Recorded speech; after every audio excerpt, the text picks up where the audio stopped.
Hello guys, মনীষার রান্নাঘরে জানাই আপনাদেরকে আবারও একবার ওয়েলকাম। আজ আমি আপনাদের সঙ্গে শেয়ার করব ছানার নিরামিষ রেসিপি। এটা বানাতে বেশি সময় কিংবা বেশি উপকরণ কোনোটাই প্রয়োজন হবে না। কম সময়েই আপনারা ডিনারের জন্য এই রেসিপিটা তৈরি করে নিতে পারেন। তো দেরি কিসের, চলুন রেসিপি শুরু করা যাক। দুধ গরম করতে গিয়ে দেখি দুধ কেটে ছানা তৈরি হয়ে গেছে। তো ভাবলুম এই ছানা দিয়ে কোনো নিরামিষ রেসিপি বানিয়ে আপনাদের সঙ্গে শেয়ার করা যাক। ছানা দিয়ে এই রেসিপিটা আপনারা একবার হলেও বাড়িতে ট্রাই করে দেখতে পারেন। আশা করি রেসিপিটা সকলেরই খুবই ভালো লাগবে। প্রথমে ছানা থেকে ছানার জলটাকে আলাদা করে নেব। এই জলটাকে ফেলে দেব না, এটা পরে কাজে লাগবে। এরপর রেসিপি শুরু করার আগে একটা মশলার ঘোল তৈরি করে নেব। তার জন্য একটি বাটিতে নিয়ে নেব হাফ চামচ হলুদের গুঁড়া, 1 চামচ কাশ্মীরি লঙ্কার গুঁড়া ও হাফ চামচ ধনে গুঁড়া। এরপর ছানার জল দিয়ে ভালোভাবে ঘাঁটিয়ে নেব। তারপর কড়াই দিয়ে দেব 2 চামচ সাদা তেল। তেল ভালো মতো গরম হয়ে যাওয়ার পর এর মধ্যে দিয়ে দেব হাফ চামচ গোটা জিরা, একটা শুকনো লঙ্কা ও একটা তেজপাতা। মশলাগুলো থেকে যখন ফ্লেভার ছাড়তে শুরু করবে তখন এর মধ্যে অ্যাড করে দেব 2 চামচ বেসন।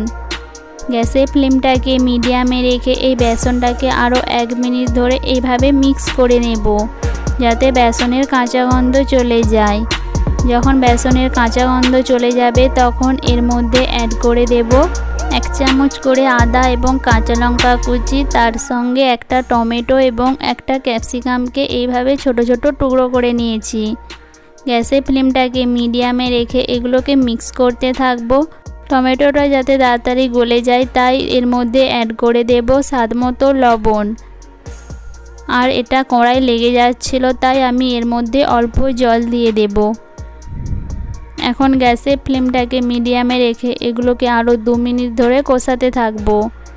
যখন টমেটোটা এইরকম নরম হয়ে যাবে তখন আগে থেকে যে মশলার ঘোলটা তৈরি করে রেখেছিলাম সেটাকে দিয়ে দেব এবং বাটিতে অল্প করে ছানার জল দিয়ে সেটাকেও ধুয়ে দিয়ে দেব। এখন গ্যাসের ফ্লেমটাকে লোতে করে দিয়ে আরও 3 মিনিট ধরে সমস্ত মশলাকে কষাতে থাকব। মশলা থেকে যখন তেল ছাড়তে শুরু করে দেবে তখন বুঝবেন মশলাটা একদম পারফেক্টভাবে কষানো হয়ে গেছে। মশলা পারফেক্টভাবে কষানো হয়ে যাওয়ার পর এর মধ্যে অ্যাড করে দেব ছানার 1 বাটি জল। এইখানে আমি এক্সট্রা করে আর কোনো গরম জল ব্যবহার করব না। আপনাদের যদি বেশি জলের প্রয়োজন হয় তাহলে আপনারা ছানার একটু বেশি পরিমাণে জল ব্যবহার করে নিতে পারেন। এখন এটাকে ফুটে যাওয়া অবধি অপেক্ষা করব। এটা যখন ফুটে উঠবে এর মধ্যে অ্যাড করে দেব খুবই অল্প করে চিনি এবং বাড়ির তৈরি হাফ চামচ গরম মশলা।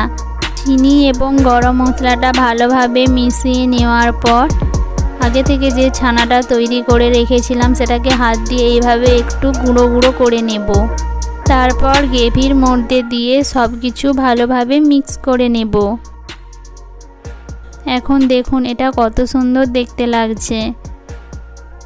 রাতে রুটি, পরোটা, লুচি সবের সঙ্গে পরিবেশন করার জন্য এই নিরামিষ রেসিপিটা একবার হলেও বাড়িতে ট্রাই করবেন।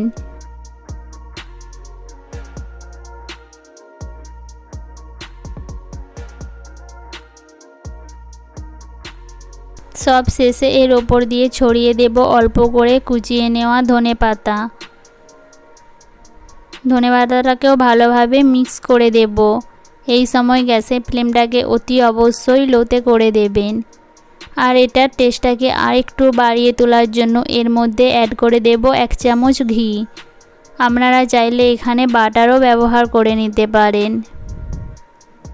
ঘিটা ভালোভাবে মিক্স করে নেওয়ার পর গ্যাসের ফ্লেমটা অফ করে দিলেই তৈরি হয়ে যাবে ছানার নিরামিষ রেসিপি।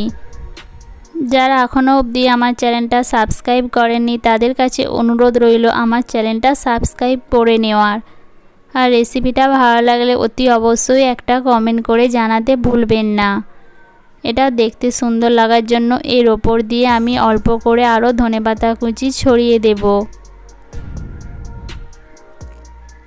রেসিপিটা ভালো লাগলে অবশ্যই পরিবারের সঙ্গে শেয়ার করবেন। দেখা হবে এইরকমই নতুন নতুন রেসিপি নিয়ে। ততক্ষণে সবাই সুস্থ থাকবেন, ভালো থাকবেন। Tata, bye bye.